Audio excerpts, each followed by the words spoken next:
Let's go, baby. Yeah, baby. Good morning, family.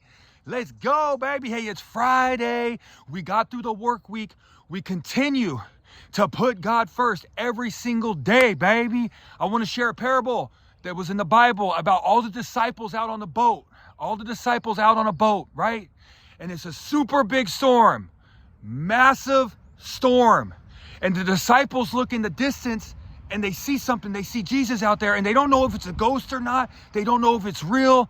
And Jesus is standing out there on the water. And he tells the disciples, he says, come out. He says, come to me.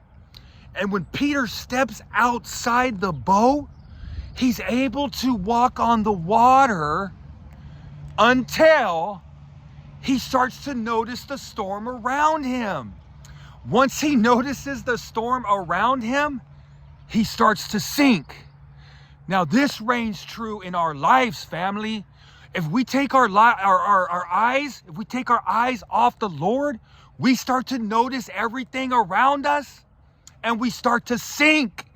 This is why I love the Bible, because of these parables, man. They make so much sense to me. When I started to when I finally fought off the devil enough and got sentenced to the Salvation Army that is blessed by God to finally hear the Bible and the parables, I couldn't believe that I was avoiding the Bible my whole entire life. And then there was something called the Life Recovery Bible out there that relates the 12 steps to the Lord and all this. And I mean, it just changed my life. I found a book that I opened and it hugs me back.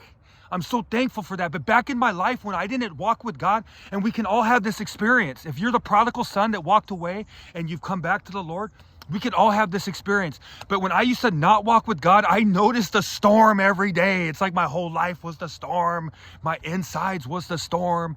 Everything was the storm. I was playing professional baseball with constant anxiety, constant worry. So I went to Adderall, which numbed all that. It numbed all that. And for a short amount of time, drugs disguise themselves as heaven, and they end up filling that void for just a short amount of time. But scientifically, it rips into your dopamine until you ran dry. Next thing you know, you wake up and you got to get well. It becomes a vicious cycle. Now you're committing crime. Now you're a mess. Now you're 180 pounds. And now you're a shell of a man. Horrible existence. Horrible existence. But since I've turned my life over to God, I've kept my eyes on the Lord every single day.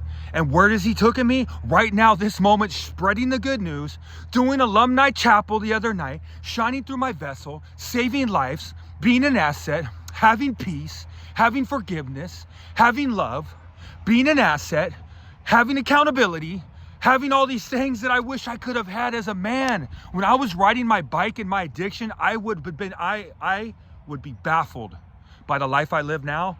And hopefully in 5 years from now, I'm baffled by the life I lived in to now. Hopefully I'm baffled because I continue to put God first. But Peter was walking on water until he took his eyes off the Lord. Let's continue to keep our eyes on God, okay? We suffer, us as addicts, as a spiritual malady.